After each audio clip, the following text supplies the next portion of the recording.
Hola, buenos días chicos. Vamos a seguir con el estudio de la organización general de la célula eucariota. Hoy nos abocaremos al estudio del núcleo celular, nucleolo, cromatina y cromosomas. En la diapositiva siguiente está desarrollada la clase de hoy.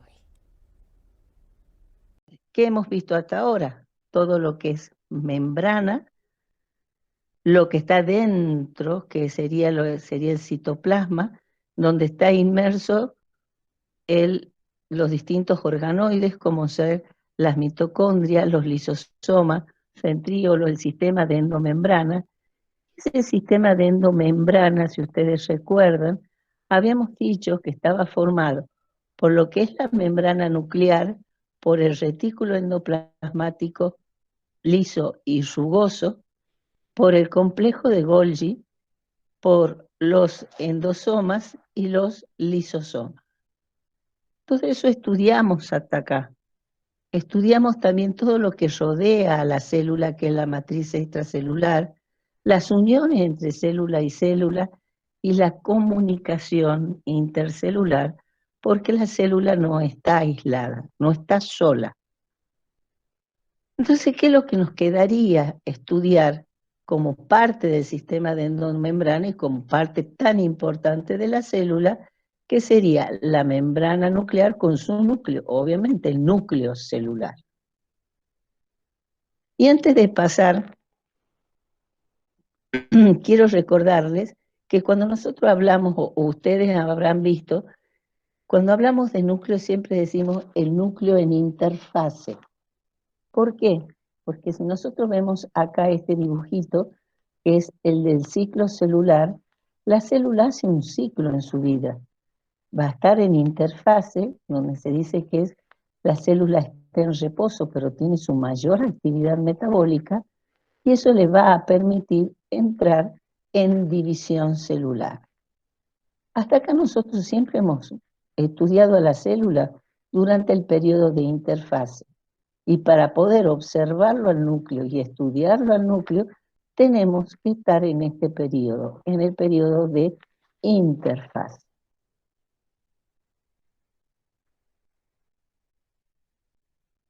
Este núcleo es el que va a sobresalir en el citoplasma y ocupa un gran volumen dentro de la célula. La célula, o sea, el núcleo, pueden tener diferentes formas.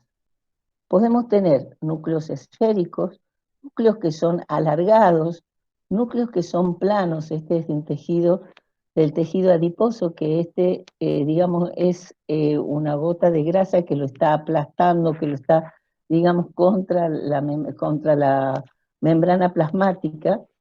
Luego tenemos los núcleos lobulados, que ya vamos a ver que como que parecen que son varios, pero es uno solo, o los núcleos que parecen un riñón.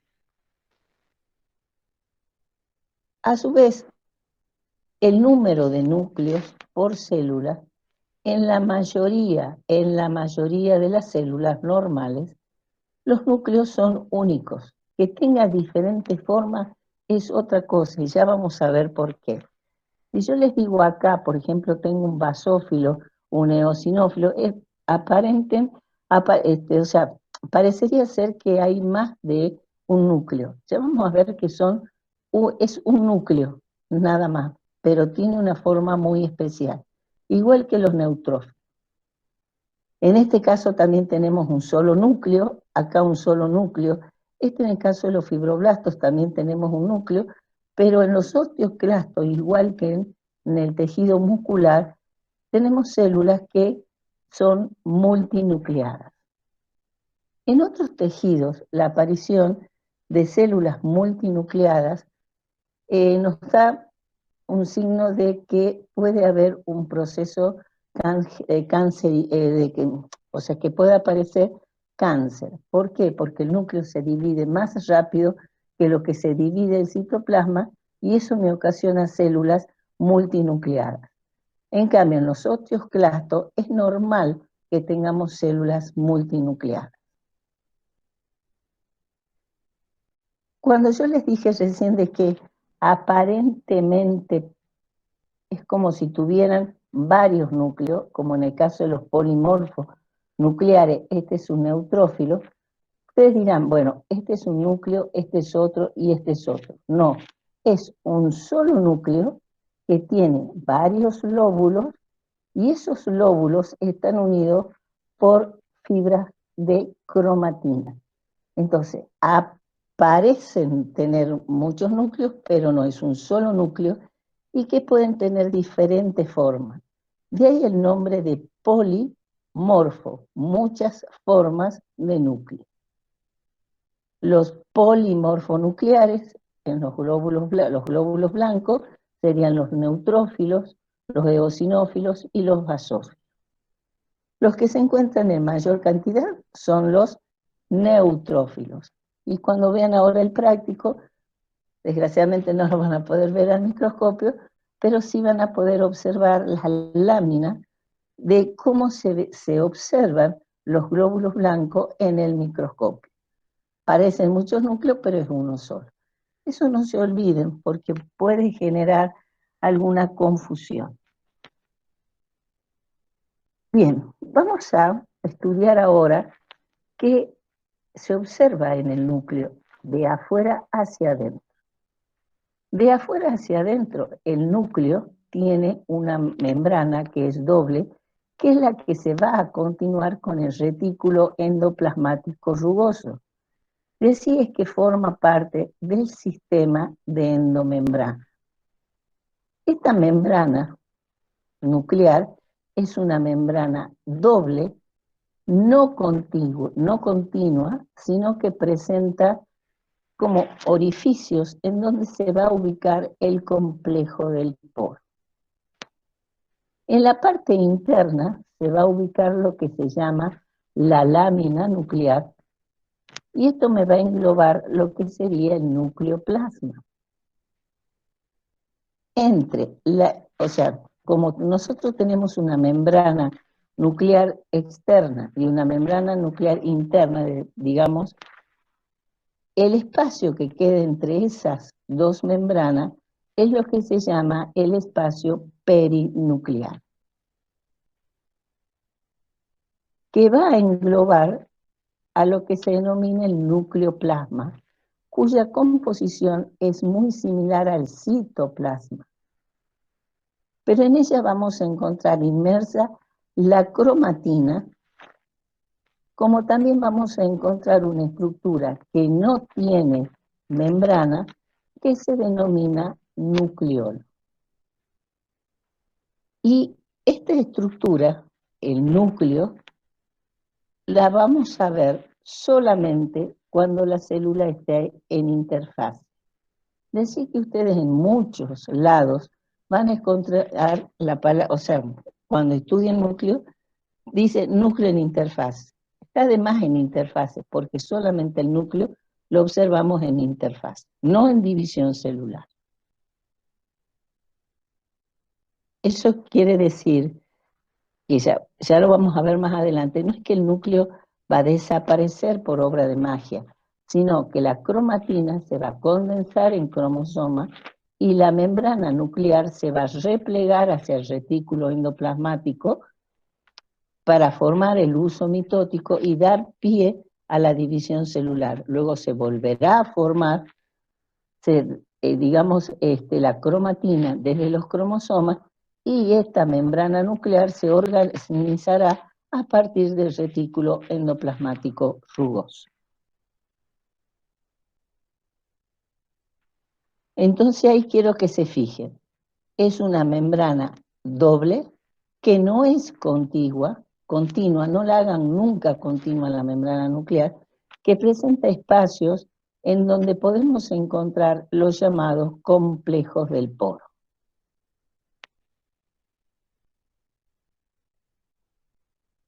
Si ustedes observan acá, la parte externa de la membrana nuclear se continúa con el retículo endoplasmático rugoso.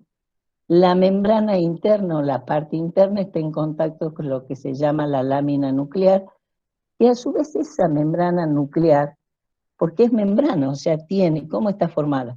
por proteínas, por lípidos, y tiene obviamente proteína de transmembrana, que va a permitir unir la membrana nuclear con la lámina nuclear, y a su vez unir con diferentes partes de la cromatina, que generalmente son las zonas que van a formar los telómeros en el cromosoma. También se va a poder observar acá el poro que está formado, o que en ese lugar se va a encontrar un complejo de proteínas denominado complejo del poro. Entonces vamos a estudiar cada uno de los elementos que podemos encontrar en el núcleo, siendo disculpen, el espacio perinuclear entre la membrana externa y la membrana interna. Esto le puse, es una microfotografía electrónica, un microscopio electrónico de Vallido, en donde ustedes pueden observar que este es el núcleo, y se puede observar como que eso incluye los poros de la membrana nuclear. Es un proceso que sí han visto ustedes, que es el que permite estudiar membrana. Se hizo una criofractura y luego un proceso para poder estudiar con un microscopio electrónico. Entonces vamos a ver ahora cómo está formado ese complejo del poro. El complejo del poro es un complejo de proteínas que se va a encontrar en ese hueco que no lo termina de llenar la membrana nuclear. Está formado por 8 proteínas de transmembrana llamadas columnas proteicas. ¿Qué serían estas? Es decir, si acá es la membrana nuclear, esta es la membrana nuclear, esta es la externa, la interna, la externa, la interna. Estas columnas se colocan al lado de la membrana.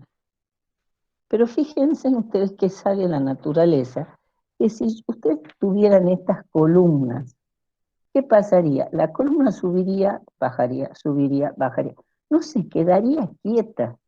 Entonces, hay otras proteínas, llamadas proteínas de anclaje, que van a actuar como remache, o si ustedes les quieren llamar como un clavo, que uno la clavas a la columna proteica a la membrana, de tal manera que esta columna no se mueva, y estas columnas son las que le van a permitir que se queden en el lugar.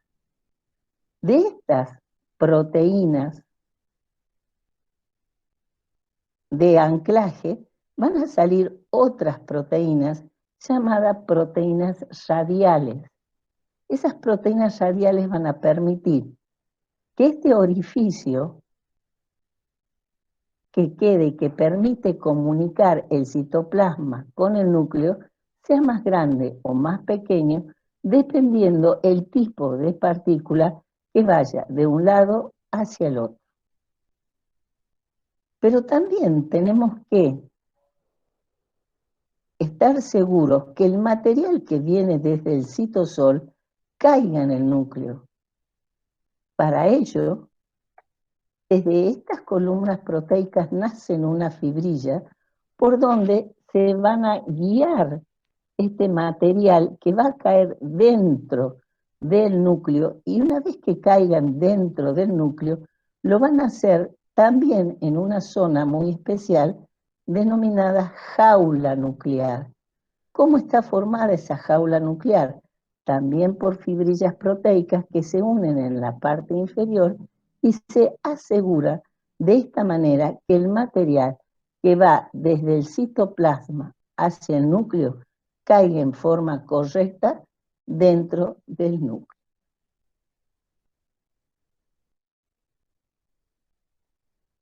Ahora sí, vamos a ver qué pasa, qué sustancias pasan a través de la membrana nuclear.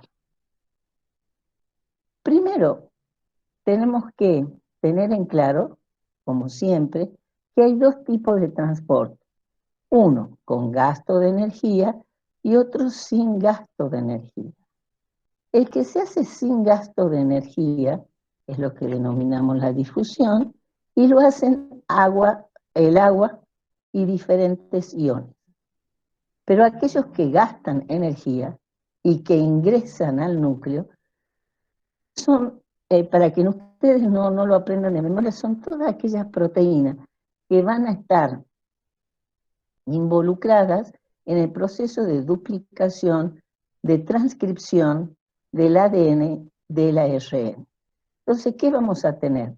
ARN polimerasa, ADN polimerasa. Ya vamos a ver cómo está formada la lámina nuclear, por eso tenemos acá laminofilamento. Todo lo que es factores de transcripción, factores de replicación y las proteínas que van a formar las subunidades ribosomales que van a salir inmaduras del núcleo. Y aquellas que salen del núcleo es el ARN mensajero que lleva la información para realizar la síntesis en el citoplasma. Siempre recuerden, la síntesis de proteínas siempre se hace en el citoplasma, nunca se hace en el núcleo. Y también van a salir las subunidades ribosómicas inmaduras y que van a madurar en el citoplasma, pero se tienen que formar en el núcleo, en una zona específica.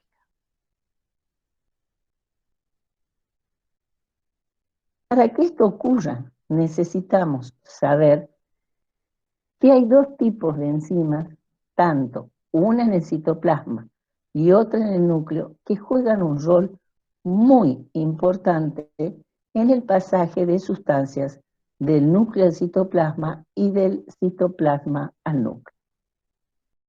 En el citoplasma de la célula se encuentran unas enzimas que se llaman GAP, que viene de proteína con actividad GTPase. ¿Qué hacen las GAPs?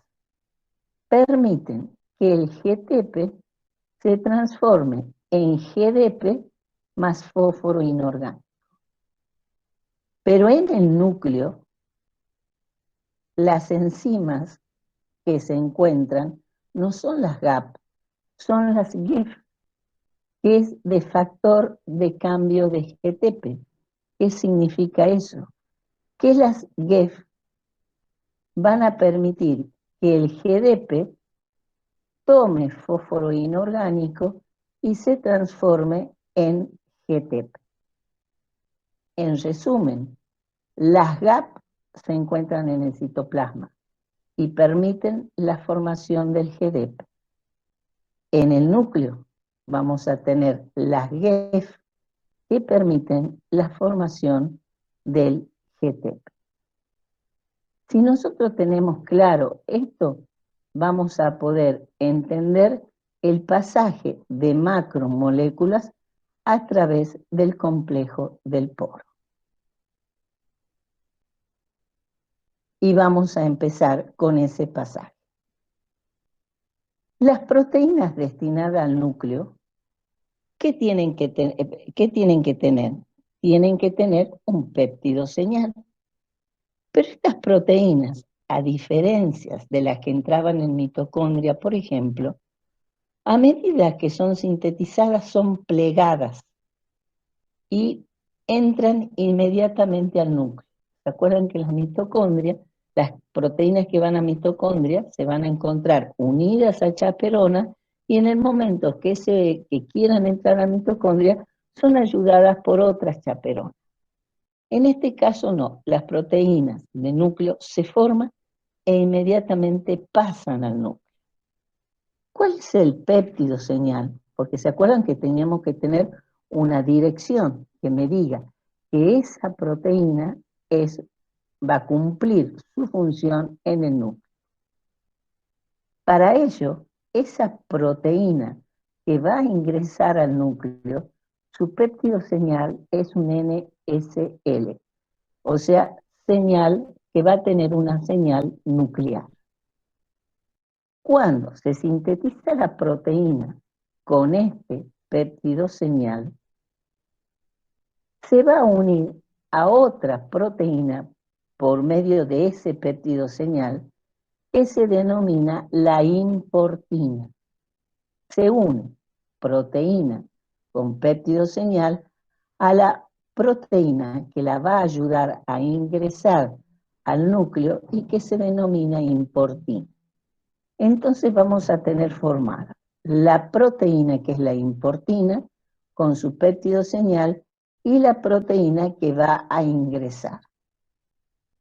Pero no solamente necesitamos la importina, sino que ya vamos a ver que también necesitamos de energía. Y para tener la energía, este complejo proteína, péptido señal importina, se va a colocar muy cerca de una proteína llamada RAN-GDP, ¿sí? Que se va a transformar luego en GTP. Necesitamos incorporarlo al GDP dentro del núcleo. Entonces, este complejo proteína, péptido, importina, se va a colocar muy cerca de esta RAN-GDP.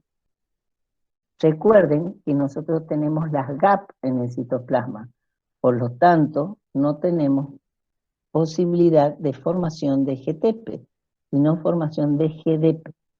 Por eso la RAN se llama RAN-GDP, se pone muy cerquita de la importina con la proteína. No forman ni se unen. Pasan por el complejo del poro y una vez que llegan al núcleo están las GEF. ¿Qué hacían las GEF? Permitían que el GDP se transforme en GTP. Entonces inmediatamente esta RAN-GDP se transforma en RAN-GTP, permitiendo la liberación de la proteína con su péptido señal. Pero esta proteína, que ya tiene un GTP, se une fuertemente a la importina que ha entrado. ¿Por qué se tiene que unir fuertemente la RAN con la importina? Para formar un complejo que tiene que salir del núcleo. Yo lo único que tengo que dejar en el núcleo es la proteína nuclear. Entonces, entran, la RAN-GDP se transforma en RAN-GTP y se une fuertemente a la importina. Esto tiene que salir al citoplasma. ¿Por qué? Porque tengo que tenerla lista para la entrada de otra proteína. Entonces, sale por el complejo del poro, pero apenas llegan al citoplasma, está la GAP. Entonces, ¿qué hacen las GAP? Permiten la formación de GDP, liberan la energía del GTP y separan la RAN de la importina. Entonces la importina ya está lista para la llegada de otra proteína que necesita ingresar al núcleo y también deja en libertad a la RAN-GDP. Lo hagamos en resumen. Proteína que ingresa al núcleo con su péptido señal se une a la importina fuertemente. Este complejo se pone muy cerca de la RAN-GDP. Ingresan al núcleo, donde están las GEF. La RAN se convierte en GTP, se unen fuertemente a la importina, liberan la proteína nuclear y al salir del núcleo en el citoplasma, actúa la GAP, se transforma la RAN-GTP en GDP y libera la importina, lista para ser utilizada nuevamente. ¿Queda claro eso? Porque ahora tenemos que ver al revés. Lo que está en el núcleo, que pase al citoplasma. ¿No hay preguntas hasta acá? Uy, perdón. Quería ver el chat y...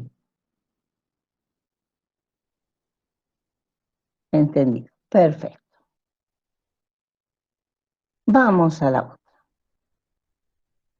Ahora vamos a ver al revés. O sea, ¿Qué pasa cuando una proteína tiene que salir del núcleo? Tengan en cuenta que, ¿qué proteínas pueden salir? Proteínas que ya han sido utilizadas, proteínas que van a que ya han, digamos, que ya han cumplido su función, entonces tienen que salir para poder desnaturalizarse en el citoplasma, pero también podemos tener las ribonucleoproteínas que están formando, digamos, las subunidades ribosomales inmaduras. Entonces, ¿qué pasa en el núcleo? En el núcleo la proteína que va a salir también tiene un péptido señal que se llama NES, que viene de señal de exportación nuclear, o sea que va a ser exportada, sacada del núcleo. Y acá en vez de actuar una importina, va a actuar una exportina, es decir, la voy a exportar a la proteína. Y también hay una RAM, pero a diferencia de que nosotros teníamos en el citoplasma, recuerden que acá las GEF hacen que las RAM se mantengan no fosforiladas, sino como GTP. Entonces, la RAM que está con el GTP se va a unir a la exportina fuertemente y este complejo exportina RAN-GTP va a permitir la unión de la proteína con su péptido señal que va a tener que ser exportada. Por lo tanto, acá sí se forma un fuerte complejo RAN-GTP exportina proteína que se va a dirigir hacia el citoplasma. Este complejo sale por el complejo de poros, pero ¿qué pasa? Recuerden, ¿qué tengo en el citoplasma? Las GAP. ¿Qué hacen las GAP? Transforman el GTP en GDP. Y en el momento que el GTP se transforma en GDP, se libera la proteína en el citoplasma, se desprende la RAN de la exportina y vuelven al núcleo, pero dejando siempre la proteína que era de exportación en el citoplasma. En uno se formaba un complejo con los tres, la RAN, en este caso la RAN, la exportina y la proteína. Juntos van hacia el citoplasma. En el otro caso era un complejo importina, proteína, y la RAN se colocaba muy cerquita.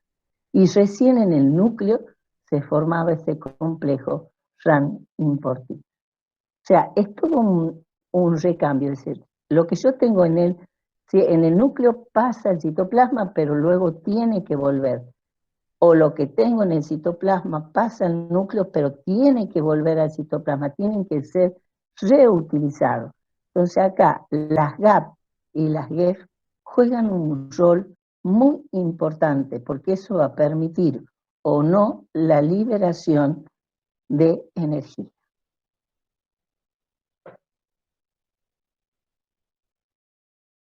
Ahora vamos a ver la lámina nuclear.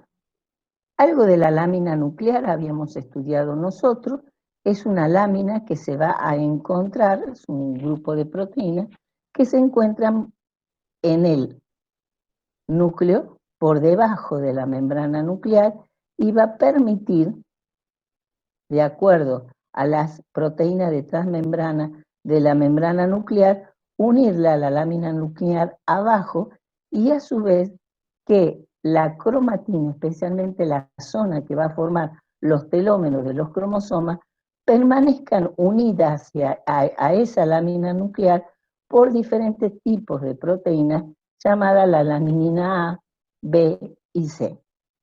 ¿Qué tipo de proteínas forman la lámina nuclear? Ustedes recuerdan cuando hemos visto el citoesqueleto, ¿no es cierto? Los que formaban la lámina nuclear eran los filamentos intermedios, que eran proteínas no globulares y no fibrosas, que se iban adosando, formando dímeros, luego tetrámeros, los protofilamentos, hasta formar el filamento intermedio. Una vez formado ese filamento intermedio, se van a colocar por debajo de la membrana nuclear interna, formando un verdadero enrejado muy importante para la integridad de la célula, porque tiene que estar fuertemente unido y darme esa integridad del núcleo, de la estructura nuclear. Es así que los laminofilamentos, al formar una red, conforman una capa muy delgada que va a estar por debajo de la membrana interna de la membrana nuclear y también o sea, no es continua, sino que en la zona de los poros no se la va a encontrar. ¿Cuáles son las principales funciones de esta lámina nuclear formada químicamente por los laminofilamentos y encontrándose por debajo de la lámina nuclear interna? Son los responsables de la forma y la resistencia de la envoltura nuclear. Están involucrados en la organización funcional del núcleo. Es allí que yo les recalco que la zona de la cromatina, que luego formará los telómeros, es la que se encuentra cerca de la lámina nuclear. Si bien nosotros vemos la cromatina como un enrejado en ese núcleo, tienen un lugar específico donde van a estar para poder luego formar los cromosomas. Otro papel es que juegan un rol muy importante en el ensamblaje y desensamblaje del núcleo antes y después de la división celular.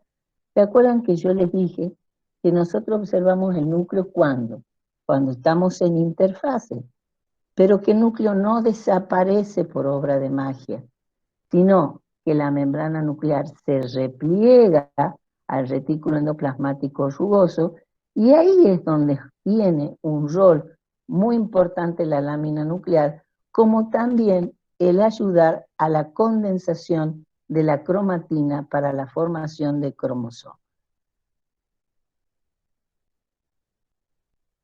Bien, esta actividad, o sea, ustedes ya han hecho una actividad de la progeria, pero que viene acá muy bien en cuanto a que recuerden lo de la lámina nuclear. La lámina nuclear, ustedes, o sea, acabamos de decir que estaba formada por filamentos intermedios, y especialmente por laminina tipo A, B y C. Y miren cuán importante es, ustedes dicen, bueno, la membrana nuclear es más importante que la lámina nuclear.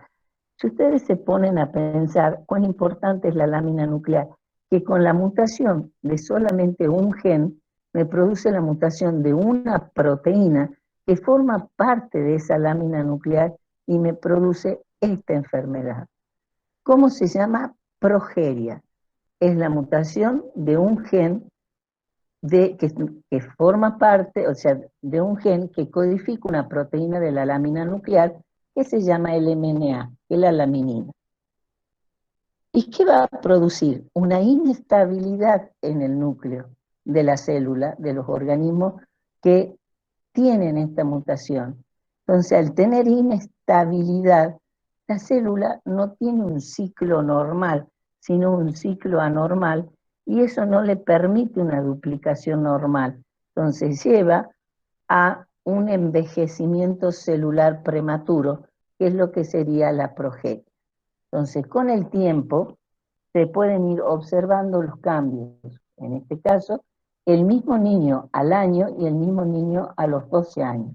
Es decir, un envejecimiento prematuro por inestabilidad nuclear a causa de la mutación del gen que me está codificando para una de las proteínas de la lámina nuclear.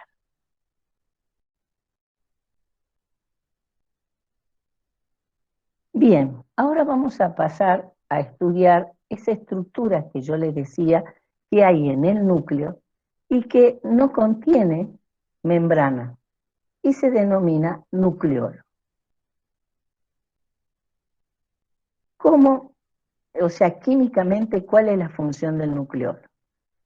Principalmente es ARN y ribonucleoproteína. pero también tiene una pequeña cantidad de ADN. Y generalmente se dice ADN asociado al nucleolo, porque al no tener membrana es como que el ADN que está rodeándolo se introduce y vuelve a salir. Entonces siempre hay ADN en el nucleolo, pero los principales componentes son ARN y ribonucleoproteína. ¿Cuál es la ultraestructura del nucleolo? El nucleolo tiene dos ultraestructuras. Una región a la cual le denominamos región fibrilar y otra región a la cual le denominamos región granular. Acá decimos región fibrilar, parte central, región granular, parte periférica. Esto es como estudiar de memoria, pero no, lo vamos a ver a esta diapositiva y luego vamos a pasar a un esquema en donde ustedes van a razonar y no se van a olvidar nunca dónde está la región fibrilar y dónde está la región granular. La región fibrilar se dice en la parte central. ¿Por qué en la parte central? Porque es donde se sintetiza el ARN de 45S y se da los primeros pasos del procesamiento de la formación de las subunidades ribosomales. En cambio, la región granular, que ya está en la zona periférica, es donde ya se encuentran las subunidades ribosomales, pero no maduras, sino en distintos estadios de maduración. Por eso es granular, porque tengo subunidades ribosomales. Entonces, vamos en un gráfico, ya lo vamos a analizar bien para que ustedes no se olviden. ¿Cuáles son las principales funciones del nucleolo? La síntesis de ARN y el ensamblaje de las subunidades ribosómicas. ¿Por qué?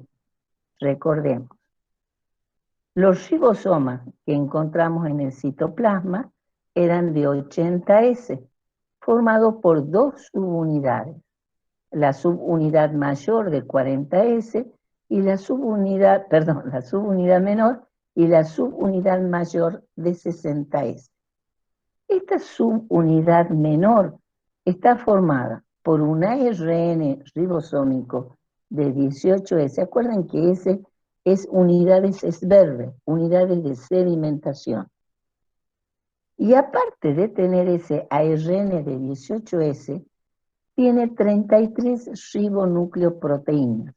O sea que la subunidad menor solamente tiene un solo ARN, pero tiene a su vez 33 ribonucleoproteínas. La subunidad mayor tiene 3 ARN ribosómicos, el de 28, el de 5,8 y el de 5S, a los cuales se les adosa 50 ribonucleoproteínas. Entonces, todo esto tiene que ensamblarse en el nucleolo. Se tiene que ensamblar las 33 proteínas con el ARN de 18S para formarme la subunidad menor, y las 50 ribonucleoproteínas se tienen que ensamblar con estos 3 ARN para formar la subunidad mayor. Entonces, veamos cómo va o qué pasa en el nucleolo y cómo salen esas subunidades ribosomales. Vamos a ir paso por paso para que ustedes no se pierdan en el gráfico, y cualquier cosa que no me entienden, yo preferiría que abran el micrófono porque no estoy leyendo los chats. Creo que, perdón. Entonces ustedes abren el micrófono y me preguntan. Vamos a ubicarnos en el gráfico. Esta es una parte de una célula en donde yo tengo el citoplasma, tengo el núcleo, esta es la membrana nuclear, y esto es el nucleolo. Que fíjense, está hecho con guiones porque no tiene membrana. Dentro del nucleolo se va a formar lo que se denomina el ARN de 45S. Es decir, primero se va a transcribir y se va a formar este ARN. Este ARN de 45S tan grande se va a dividir en ARN de 18S, de 28S y de 5,8S. O sea, que de este ARN de 45 yo tengo estos tres ARN. Se separa en tres ARN diferentes. Pero yo necesito otro ARN, que es el ARN de 5S. Ese ARN de 5S, perdón, no se forma en el nucleolo, sino que se va a formar cerca del nucleolo, dentro del núcleo, en una región cerca del nucleolo, y una vez que esté formado va a ingresar al nucleolo. Entonces, del 45S tengo 18, 28 y 5,8S, y el de 5 ingresa al nucleolo. Entonces ahora tenemos que ensamblar. ¿Cómo se va a ensamblar? El de 18S se va a ensamblar con 33 proteínas y van a formar la subunidad menor.